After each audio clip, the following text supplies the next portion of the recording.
কইছি মা তোমার ছেলে ব্লগ দেখায়। আমার শাশুড়ি মায়ের দিকে যদি একটু ক্যামেরাটা ঘুরাই তাইলে সে সাথে সাথে না হাত জাগায় সেলিব্রিটিদের মতন হাই হ্যালো দেয়। জানি না সে কি মনে করে, নিজেরে কত বড় সেলিব্রিটি মনে করে, ক্যামেরা দেখলেই হয় তাইলেই সে সুন্দর হাত জাগাইয়া হাই হ্যালো করে। তারপরে আবার ভিডিও শেষ করার সাথে সাথেই বলে এখন একটু দেখাও তো যে ভিডিওটা কেমন হয়েছে, দেখি তো কেমন লাগে আমাকে। আর আমার এই শাশুড়ি মায়ের সরলতাগুলো সবসময় আমাকে মুগ্ধ করে, প্রচন্ড ভালোবাসি তার এই সরলতাগুলোকে। আর এরকমই সবসময় থেকো তুমি। Hello viewers, welcome to my new video. আশা করি সবাই অনেক ভালো আছেন আর আমিও অনেক ভালো আছি।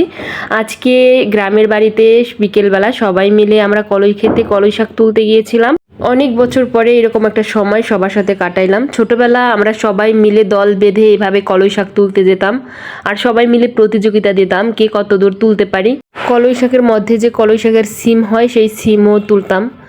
আসলে এগুলো অনেক ছোটবেলার স্মৃতি। ছোটবেলার সবাই এরকম দলে দলে যেতাম কলই শাকের মধ্যে, তারপরে কলই শাক তুলে আনতাম।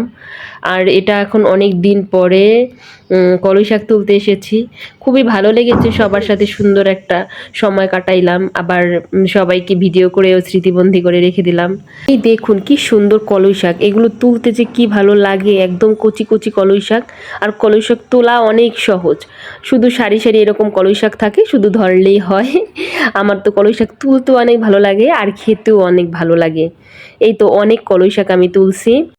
এখানের সবাই কলই শাক তোলায় মোটামুটি ফার্স্ট, কারণ সবাই প্রচুর কলই শাক তুলেছে।